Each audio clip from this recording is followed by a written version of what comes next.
The coronavirus disease, or COVID-19, is an infectious disease caused by severe acute respiratory syndrome coronavirus 2, or the SARS-CoV-2. The disease was first identified in 2019 in Wuhan, the capital of Hubei, China, and has since spread globally, resulting in the 2019-20 coronavirus pandemic. Now, the World Health Organization, or WHO, declared the coronavirus outbreak a public health emergency of international concern on the 30th of January 2020 and as a pandemic on the 11th of March 2020. Now, evidence of local transmission of the disease has been found in many countries across all 6 World Health Organization regions. I started thinking about the similarities between the coronavirus disease and the sin. And the number one, in terms of similarity, is the mystery of its origin. The coronavirus is thought to be natural and have an animal origin through what we call spillover infection. The origin is unknown, but by December 2019, the spread of infection was almost entirely driven by human-to-human transmission. The earliest known infection occurred on the 17th of November in 2019 in Wuhan, China.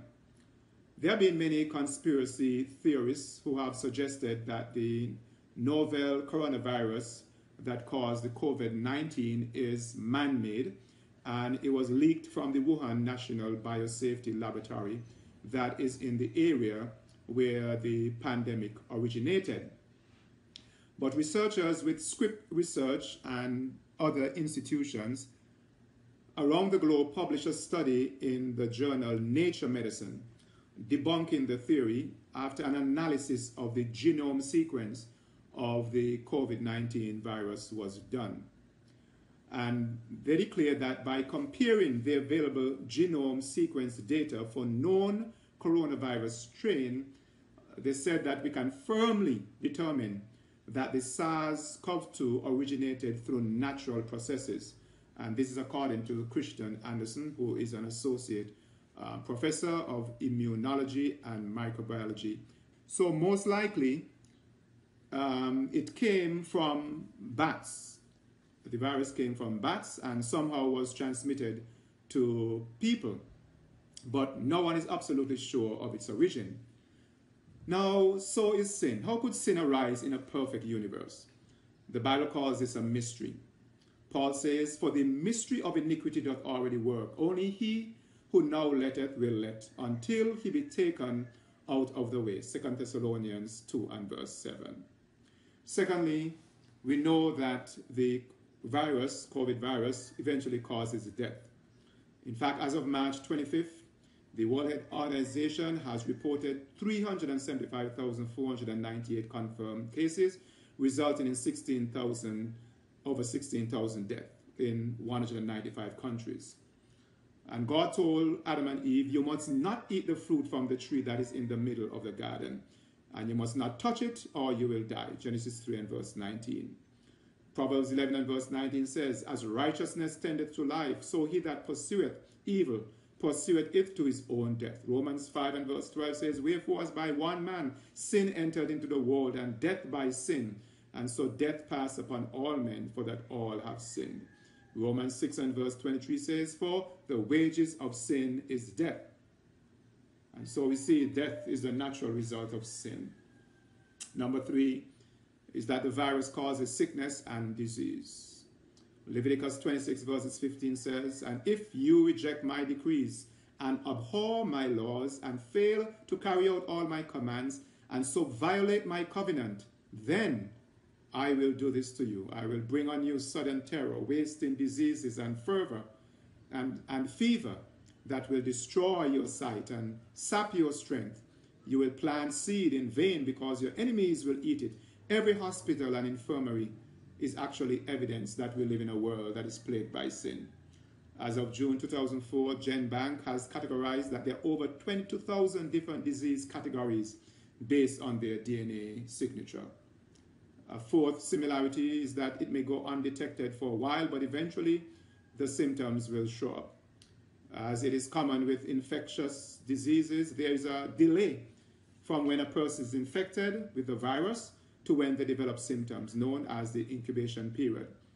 The incubation period for COVID-19 is typically 5 to 6 days, but may range from 2 to 14 days. In fact, 97.5% of people who develop symptoms will do so within 11 and a half days of the infection, according to research. So sin as well too. Proverbs 26 and verse 26 says, whose hatred is covered by deceit, his wickedness shall be showed before the whole congregation. Now Numbers 32 and verse 23 says, but if you fail to do this, you will be sinning against the Lord, and you may be sure that your sin will find you out. This story is told about a woman who, in order to cash in on her very ill husband's life insurance policy, she decided that she would kill him, knowing that no one would be suspicious because he had been ill for such a long period of time. And so what she did, she got a hammer and she took a decent sized nail and bore his skull and simply wipe away the blood and call her doctor, who quickly write the death certificate. And so the story tells us that the funeral went along well. Her husband was buried, and no one was suspicious of anything until many years passed by. And in that cemetery, which was now filled, they had to dig up some old graves, and one of those graves included that of her husband. And soon it was found out that in the skeleton there was this nail, and so she was eventually looked up and she was discovered. And so right there and then, the police showed up at her door and asking her for an explanation. And then eventually she said, at last, I have been found out. You know, like the sin of Cain, it may be done in secret. Or like the sin of Esau, it may be done at the impulse of a moment.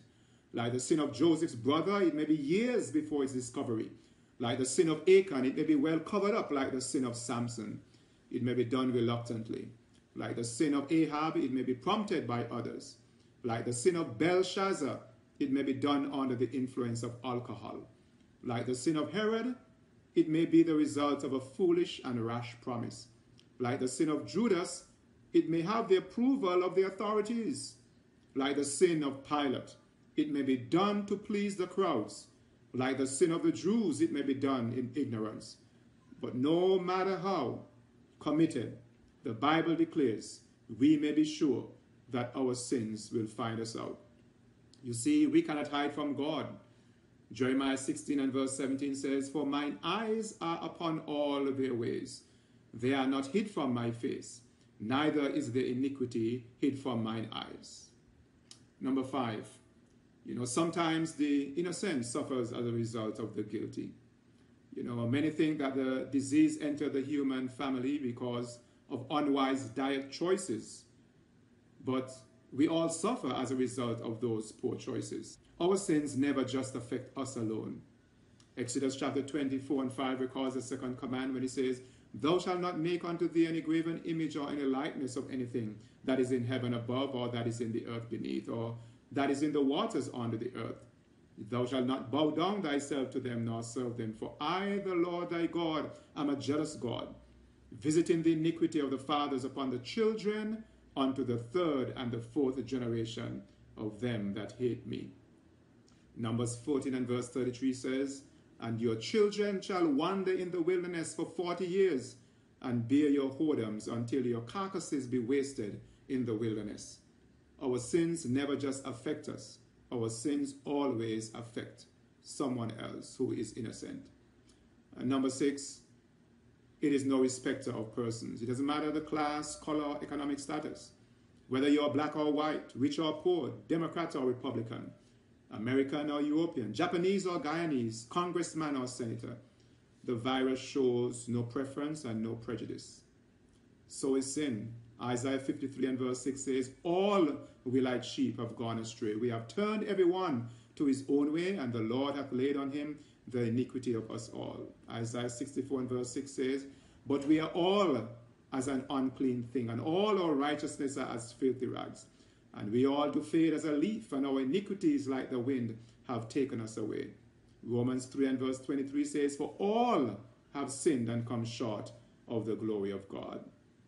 Number 7, we cannot depend on appearance in order to tell who has the disease. There are many people who can carry the virus and remain asymptomatic, or meaning there is no physical indication that they are infected. And that is why some people are critical of the policy of only closing down the country borders after a case has been confirmed, because this may be 14 days too late. The same way as well, to sin is deceptive. Romans 7 and verse 11 says, "For sin, taking occasion by the commandment, deceived me, and by it slew me. It is much like wine, as described in Proverbs 23 verses 31 and 32, where the wise man says, 'Do not gaze upon the wine when it is red, when it sparkles in the cup, when it goes down smoothly. In the end, it bites like a snake and poisons like a viper.'" Many winters ago, a tourist standing some distance above the Niagara Falls noticed that there was an eagle on an ice floe on which lay the carcass of a sheep. As the bird feasted on the frozen flesh, the chunk of ice drifted closer and closer to the precipice. Now and again the eagle glanced towards the falls and then resumed his meal. His actions seemed to say, I'm drifting towards danger, but I know what I'm doing. But something was happening that the eagle did not realize. While he was savoring his favorite morsel, his talons or claws were freezing fast into the carcass. And so when at the last moment, he tried to escape, he could not. All his desperate efforts were useless as he plunged over the roaring cataract. It was too late. Number 8, sometimes false advice can be given how to deal with curbing the spread of the disease. I have seen so many preventative measures or cures making their rounds on social media: inhaling steam from boiling lemon skins, or drinking garlic water, or doing special exercises, or taking high doses of vitamin C and D. Some say we need to eat more alkaline foods that are above the pH level of the virus. And so the way in which to get rid of sin can also include some bad advice. Some people say just get rid of the symptoms. Just act respectable. Be sociable. Some say a little won't hurt. Just a small drink, one puff, just one time. But that won't do it. It reminds me of the pig who decided to go to charm school. He wanted a promotion from the pig pen.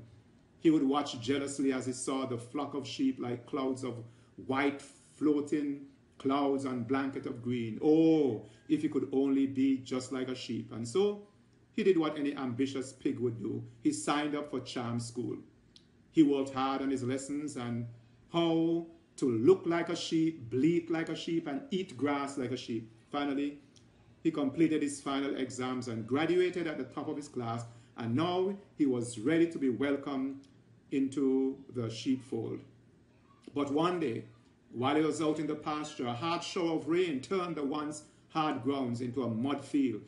This felt too familiar to Mr. Pig. The soft mud passing between his cloven feet brought back long-lost memories, and he found himself acting like a good old pig once again, all enjoying a mud bath. Oh, he looked like a sheep. He ate like a sheep. He bleated like a sheep. But he still had a pig's heart. Finally, presently there are no known cures for the COVID-19 disease. There is currently no publicly available COVID-19 vaccine or cure for the disease. The only known methods of prevention are based on avoiding exposure to the virus, or if you have a strong enough immune system to fight off the disease. But this is where the similarity between COVID-19 and sin ends. Why? Because sin has a cure. And the name of that cure is Jesus. Remind me of the story of an insane woman who was visited by a church group, and she did something strange because she would take off her underwear and pretend as though she was washing it, hanging out, and do the same thing over and over again.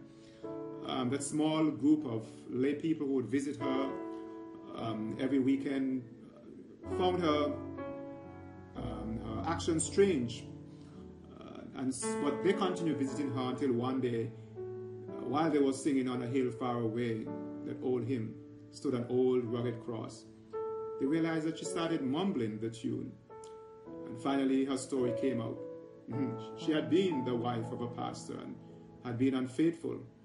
And because she couldn't forgive herself because of breaking up her marriage and causing her husband to lose his ministry, she couldn't forgive herself.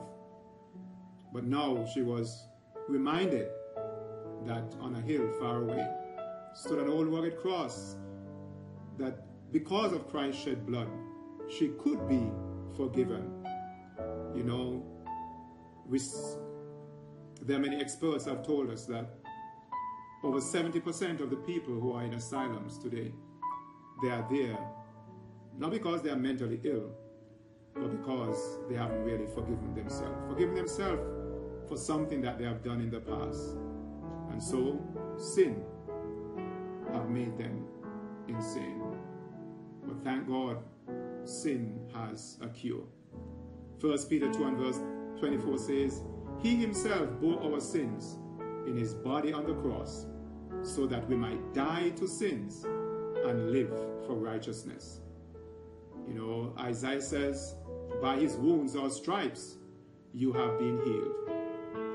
William Cowper, the songwriter, who it is said also had bouts of depression, he wrote those words to that well-known hymn when he says, there is a fountain filled with blood drawn from Emmanuel's vein, and sinners plunged beneath that flood lose all their guilty stains, lose all their guilty stains, lose all their guilty stains. And sinners plunged beneath that flood lose all their guilty stains.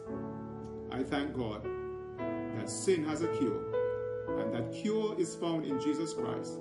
And if you accept him, if I accept him, we can find an eternal cure, not only to the coronavirus, but an eternal cure to sin.